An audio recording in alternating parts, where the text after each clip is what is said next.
नमस्कार दोस्तों, तो स्वागत है आप सभी को आज की हमारे इस वीडियो में। तो दोस्तों आज की इस क्लास में हम लोग करने वाले हैं क्लास 10th मैथ का। किसका दोस्तों?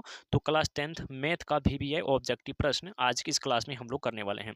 दोस्तों बहुत ही शानदार तरीका से सारे ऑब्जेक्टिव प्रश्न को हम लोग करने वाले हैं। जितने भी कमज़ोर छात्र हैं और जिसको भी मैथ में डर लगते हैं तो वह वीडियो को शुरू से अंत तक ज़रूर देख लीजिएगा। आपको मैथ में कहीं से भी डर नहीं लगेगा। प्यारे बच्चों, बाद में पछताने से अच्छा है जो अभी आप सभी अच्छे तरीका से रिवाइजिंग कर लीजिए, ताकि आप सभी को बाद में पछताने की ज़रूरत ना रह जाए। यहाँ पे मैथ का काफ़ी इंपॉर्टेंट वीवीआई ऑब्जेक्टिव प्रश्न आप सभी के लिए लेके आ गया हूँ, तो आप सभी क्लास के अंत तक बने रहेंगे और अपना वीडियो के अंत में अपना फीडबैक ज़रूर देंगे। अगर अभी तक चैनल को सब्सक्राइब नहीं किए हैं तो प्यारे बच्चों चैनल को सब्सक्राइब करके ऑल पर ज़रूर सेट कर लेंगे और वीडियो पसंद आ रहा है तो वीडियो को लाइक भी ज़रूर कर देंगे। पहला नंबर क्वेश्चन है कि इसे साइन स्क्वायर 90 डिग्री और माइनस में टेन स्क्वायर 45 डिग्री बराबर क्या होगा। यहाँ पे कुछ नहीं करना है दोस्तों, आप सभी को यहाँ पे सब सिर्फ और सिर्फ मान आपको बिठाना है। सबसे पहले साइन 90 का मान होता है 1, उसके बाद इसका स्क्वायर लगाए तो स्क्वायर लगा देंगे, माइनस टेन 45 होता है 1, उसके बाद इसका स्क्वायर लगा है तो इसका स्क्वायर हम लोग लगा देंगे। दोस्तों मैं आप सभी को आसानी से शांत तरीका से बनाने वाला हूँ, ठीक है, तो आप सभी बने रहिए क्लास में। उसके बाद इसका स्क्वायर करेंगे तो 1 और इसका भी आ जाएगा 1, यानी कि एगो प्लस में है और एगो माइनस में है, तो एगो प्लस एगो माइनस कट के क्या हो जाता है दोस्तों, तो वह 0 हो जाता है। जो कि ऑप्शन यहाँ से आपका कहाँ आ रहा है, डी आ रहा है। क्या आ रहा है दोस्तों? डी आ रहा है। डी बिल्कुल राइट आंसर हो जाएंगे। अगर वीडियो पसंद आ रहा है तो वीडियो को लाइक जरूर करेंगे और चैनल को दोस्तों हाइप भी जरूर करेंगे, ठीक है। लाइक करने के जस्ट बाद हाइप करने को आता है, जरूर इतना काम करेंगे। चलिए दूसरा नंबर प्रश्न है दोस्तों, यहाँ पर देखेंगे और दूसरा नंबर प्रश्न क्या करें। दूसरा नंबर प्रश्न है कि सेक स्क्वायर थीटा माइनस 1 का मान होगा। तो दोस्तों आप सभी को याद रखना है सेक स्क्वायर थीटा और माइनस 1 का मान जो है ना सो हो जाते हैं टेन स्क्वायर थीटा। क्या हो जाते हैं दोस्तों? तो हो जाते हैं टेन स्क्वायर थीटा, जो कि ऑप्शन यहाँ से आपका सी बिल्कुल राइट आंसर हो जाएंगे, टेन स्क्वायर थीटा। चलिए उसके बाद यहाँ पे तीसरा नंबर प्रश्न देखते हैं। उसके बाद यहाँ पर देखेंगे आपका अगला प्रश्न तीसरा नंबर का कि बहुपद एक्स स्क्वायर प्लस 2 का घात है। अब इसमें आपको घात देखना है। घात का मतलब क्या? जो सिर पर रखा हुआ है, मतलब जो कपार पर रखा हुआ है। देखिए ना, एक्स के कपार पर क्या रखा हुआ है, ठीक है ना, मतलब एक्स के सिर पर 2 रखा हुआ है, तो बस हो गया यही 2, इसका क्या हो गया दोस्तों, ये घात हो गया। घात का इंग्लिश शब्द मतलब पावर हो गया, ठीक है। तो इसी का क्या हो जाएगा, ऑप्शन यहाँ से सी बिल्कुल राइट आंसर हो जाएंगे। जैसे अगर यहाँ पर ऐसे रहता एक्स की पावर 4 प्लस में 2x स्क्वायर 2 और प्लस में 3, तो इसका क्या आंसर होता है? तो यहाँ पे सबसे ज्यादा घात क्या है, यहाँ पे 4 है, तो यहाँ पे 4 हो जाता है घात, ठीक है ना। चलिए बढ़ते हैं। चौथा नंबर प्रश्न देखेंगे दोस्तों, मैं इसको थोड़ा सा छोटा और चौथा नंबर प्रश्न देखेंगे। चौथा नंबर प्रश्न देखेंगे दोस्तों, करा कि यदि बहुपद एक्स स्क्वायर माइनस 1 एक्स और प्लस 1 के शून्य जो है अल्फा इंटू बीटा हो, तो 1 प्लस अल्फा 1 बटा अल्फा प्लस 1 प्लस जो है ना 1 बटा बीटा का मान क्या होगा। कुछ नहीं करना दोस्तों, अल्फा इंटू बीटा का मान जो है ना क्या, अल्फा और इंटू में बीटा, अल्फा इंटू बीटा बराबर होता है सी बटा ए। तो यहाँ पे देखेंगे दोस्तों, ये हो जाता है ए का मान, ये हो जाता है बी का मान और ये हो जाता है सी का मान। तो ये जो सी, तो सी आ गया कितना 1 और ए का मान कितना है, एक्स के पीछे में नहीं कुछ है तो यहाँ पर भी 1 छुपा हुआ है 1, यानी कि 1 में जब 1 से भाग देंगे दोस्तों तो हमको यहाँ पे क्या आ जाएगा 1 हो जाएगा, जो कि ऑप्शन यहाँ से आपका क्या हो जाएगा दोस्तों, तो ऑप्शन यहाँ से आपका बी बिल्कुल राइट आंसर हो जाएंगे। चलिए उसके बाद यहाँ पे 5 नंबर प्रश्न की ओर बढ़ते हैं दोस्तों और 5 नंबर प्रश्न देखेंगे। 5 नंबर प्रश्न यहाँ पर क्या कर रहा है, 5 नंबर प्रश्न है दोस्तों यहाँ पे कि किसी द्विघात बहुपद के शून्यक यदि 2 एवं 5 हो तो द्विघात बहुपद क्या होगा। यानी कि दोस्तों अल्फा का मान दे रखा है 2 और बीटा का भी मान दे रखा है हमको यहाँ पे 6, ठीक है। तो यहाँ पे सबसे पहले तो हम लोग अल्फा और प्लस बीटा का मान निकालेंगे, तो अल्फा प्लस बीटा, तो ये दोनों को हम लोग जोड़ देंगे, ठीक है, तो 6 2 हो जाएगा 8। उसके बाद अल्फा इंटू बीटा निकालेंगे, उसके बाद ना द्विघात बहुपद निकालेंगे, उसमें इस फार्मूला का यूज होता है ना। उसके बाद 6 दुना 12 हो जाएगा, ठीक है। अब द्विघात बहुपद का फार्मूला लगाएंगे, यानी कि एक्स स्क्वायर और minus alpha into alpha plus beta, उसके बाद इंटू में एक्स और प्लस में अल्फा इंटू बीटा हो जाएगा, ठीक है। उसके बाद यहाँ पर देखेंगे दोस्तों एक्स स्क्वायर और माइनस अल्फा प्लस बीटा कितना है दोस्तों, तो यहाँ पे है 8 और यहाँ पे एक्स तो है ये है, और प्लस में अल्फा इंटू बीटा कितना है दोस्तों, तो यहाँ पे 12 है, तो यहाँ पे हो जाएगा 12, यानी कि एक्स स्क्वायर माइनस में 8 एक्स और प्लस में 12 इसका राइट आंसर हो जाएंगे दोस्तों। अब आप सभी को देखना है एक्स स्क्वायर, ठीक है ना, और माइनस का 8, यहाँ पे डी है दोस्तों, कहाँ पे है, तो यहाँ पे आपका डी नंबर में देख रहे हैं ना आप, जो यहाँ पे डी नंबर देख रहे हैं ना, यही इसका क्या हो जाएगा दोस्तों, तो राइट आंसर हो जाएंगे डी नंबर। चलिए अगले प्रश्न की ओर बढ़ते हैं दोस्तों। सारे ऑब्जेक्टिव क्वेश्चन को मैं समझाते चलूंगा, तो प्लीज आप सभी वीडियो में बने रहेंगे। 6 नंबर क्वेश्चन है कि द्विघात बहुपद एक्स स्क्वायर के शून्यक है। देखिए अब फिर से आपको शून्यक निकालना है, ठीक है ना। अब आपको शून्यक निकालना है, कुछ नहीं करना है, इसके बराबर में एक बार जीरो रख लेना है, यानी कि एक्स स्क्वायर और माइनस में 3 और बराबर में यहाँ पर जीरो। तो यहाँ पर हो जाएगा एक्स स्क्वायर, और इस 3 को दोस्तों बराबर का इस साइड भेज देना, यानी कि प्लस में हो जाएगा 3।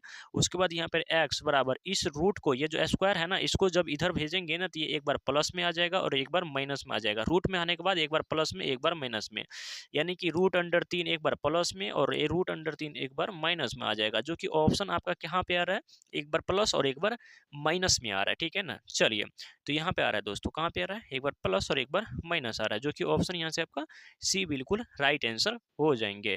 चलिए 7वां प्रश्न देखेंगे दोस्तों, और 7वां प्रश्न है कि रूट अंडर 5 एक है। आपको मैं इसे पिछला भी वीडियो में बताया था, रूट अंडर 3 के है, रूट अंडर 5 के है, रूट अंडर 7 के है, रूट अंडर 2 के है।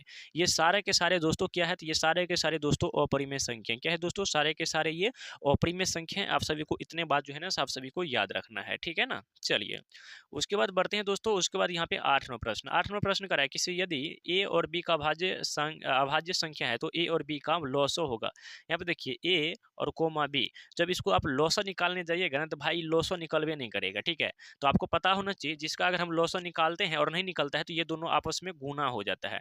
तो ए इंटू बी गुना करिएगा, तो ए और कोमा इंटू बी आ जाएगा, जो कि ऑप्शन यहाँ से क्या हो जाएगा दोस्तों, तो यहाँ से सी बिल्कुल राइट आंसर आ जाएंगे, ठीक है ना। अगर वीडियो पसंद आ रहे हैं ना, तो एक बार कमेंट, बहुत बहुत प्यारा कमेंट जरूर करेंगे, ठीक है ना। इतना काम जरूर करेंगे, ठीक है ना। सारे क्वेश्चन को अगर समझ रहे हैं ना, तो एक बार कमेंट जरूर करेंगे, और अभी तक लाइक नहीं किए तो प्लीज अभी तक लाइक नहीं किए तो जरूर कर देंगे, ठीक है ना। चलिए और क्लास के अंत तक बने रहेंगे, बहुत मजा आने वाला है भाई, ठीक है ना। चलिए 9 नंबर प्रश्न है कि निम्नलिखित में से कौन सा जनस अभाज्य संख्या। देखिए अभाज्य संख्या क्या होता है पता है आपको, जो एक और स्वयं के अलावा अन्य किसी भी संख्या से कट ही नहीं सकता है, ठीक है ना, वो अभाज्य संख्या होता है, ठीक है। कौन, जो एक और स्वयं के अलावा अन्य किसी भी संख्या से नहीं काट सकता। जैसे यहाँ पर अगर हम देख सकते हैं, तो ये 5 देखिए, हम इसको 1 से भी काट सकते हैं, इसको हम 3 से भी काट सकते हैं, लेकिन 5 से भी काट सकते हैं। 12 को देखिए हम लोग 1 से भी काट सकते हैं, 2 से भी इसमें भाग लग जाएगा, 3 से भी लग जाएगा और 4 से भी लग जाएगा। 75 से हम उसी प्रकार 1 से भी लग जाएगा, यहाँ पे 3 से भी लगा देंगे, ठीक है। उसके बाद यहाँ पे 15 से भी लगा देंगे। लेकिन ये जो 23 जो है ना, 23 को हम क्या करेंगे दोस्तों, मात्र 1 से लगा सकते हैं, बाद बाकी 23 से बस। यानी कि एक और स्वयं वो जो खुद है उसी से हम लगा सकते हैं, उसको हम क्या कहते हैं, अभाज्य संख्या, जो कि ऑप्शन यहाँ से आपका बी बिल्कुल राइट आंसर हो जाएंगे। चलिए 10वां प्रश्न देखते हैं दोस्तों, और 10वां प्रश्न है कि दो लगातार संख्या का HCF होगा। तो दो लगातार संख्या का HCF पूछा जा रहा है, ठीक है ना।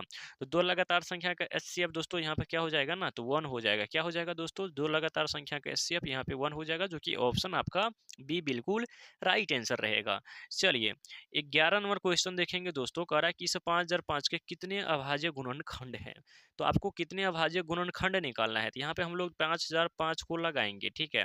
तो यहाँ से हम लोग 5000 लगाएंगे, 5 से लगाएंगे तो ये 1001 आ जाएगा। उसके बाद हम लोग फिर यहाँ 7 से लगाएंगे तो 143 आ जाएगा। फिर हम लोग क्या करेंगे, 11 से लगाएंगे तो ये 13 आ जाएगा। मतलब आपको सिर्फ गुणन पूछा है, कितना बार है, ठीक है ना। तो यहाँ पे देखिए ना, पहला, दूसरा, तीसरा और चौथा, यानी कि 4 बार, ठीक है। तो ऑप्शन यहाँ से आपका क्या हो जाएगा ना, बी बिल्कुल राइट आंसर हो जाएंगे, 4, यानी कि कितना बार गुना किया हुआ है, ठीक है। तो 4 बार गुना किया है, तो ऑप्शन यहाँ से आपका बी बिल्कुल राइट आंसर हो जाएंगे। चलिए 12 नंबर प्रश्न देखेंगे दोस्तों, और आपसे वीडियो के अंत तक जरूर बने रहेंगे, ठीक है ना। बहुत मजा आने वाला है भाई, सारे क्वेश्चन को आप सभी को समझा के जाऊंगा, ठीक है ना। चलिए 7 plus root under 7 plus 3 root under 2 है। तो यहाँ पे देखिए 7 प्लस और ये रूट अंडर मतलब अपरिमेय संख्या लगा हुआ है, ठीक है। तो इसका मतलब है भाई ये भी क्या हो जाएगा, अपरिमेय संख्या हो जाएगा, जो कि ऑप्शन यहाँ से आपका भी बिल्कुल राइट आंसर हो जाएंगे। चलिए 13 नंबर प्रश्न देखेंगे दोस्तों, और 13 नंबर प्रश्न है कि निम्नलिखित में से कौन सा जो है ना सब परिमेय है। परिमेय का मतलब क्या होता है, जो आसानी से जो है ना, क्या दोस्तों, जो आसानी से जो है ना रूट से बाहर हो जाए। इसको हम लोग रूट से बाहर नहीं कर सकते हैं, इसको भी नहीं कर सकते भाई, ये भी नहीं होगा। लेकिन रूट अंडर 16 को हम लोग क्या कर सकते हैं, आसानी से बाहर कर सकते हैं। तो ये क्या आ जाएगा, 4 आ जाएगा, जो कि ये क्या है, 4 एक परिमेय संख्या है, जो कि ऑप्शन यहाँ से डी बिल्कुल राइट आंसर हो जाएगा। चलिए वीडियो पसंद आ रहे हैं तो प्लीज आप सबसे फिर से मैं रिक्वेस्ट कर रहा हूँ, वीडियो को लाइक जरूर करेंगे, और चैनल पर पहली बार आएंगे तो चैनल को सब्सक्राइब जरूर करेंगे। दोस्तों इतना काम तो एक फर्ज है, आप सभी जरूर कीजिएगा। 14वां प्रश्न है कि 22/7 है। यहाँ पे देखिए 22 आपसे 7 पूछा जा रहा है, तो इसको हम लोग दोस्तों पी और बट्टा कौन चीज, पी और बटा क्यू के रूप में हम लोग लिख सकते हैं, यानी कि 22/7 ये परिमेय संख्या के गिनती में आ जाएगा।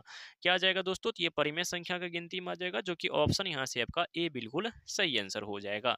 चलिए 15 नंबर प्रश्न देखेंगे दोस्तों, और 15 नंबर प्रश्न है कि पाई एक है। देखिए यहाँ पे पाई पूछ रहा है, तो पाई दोस्तों अपरिमेय संख्या होता है। क्या होता है ना, पाई जो है ना ये अपरिमेय संख्या होता है, इसको हम पी वाई क्यू के रूप में नहीं लिख सकते हैं, जो कि ये क्या हो जाएगा ना, ए बिल्कुल राइट आंसर हो जाएंगे। लेकिन पाई का जो मान है ना वो अपरिमेय संख्या होगा, इससे पहले मैं बताया था, ठीक है ना। तो क्या हो जाएगा, पाई एक अपरिमेय संख्या, जो कि ऑप्शन यहाँ से ए बिल्कुल राइट आंसर हो गया। तो दोस्तों मैं आज के क्लास को यहीं तक रखता हूँ, ठीक है ना। और आज का क्लास आप सभी को कैसा लगा प्लीज आप सभी कमेंट करके जरूर बताइएगा। फिर मिलते हैं किसी अगले क्लास में। Thank you so much, love you.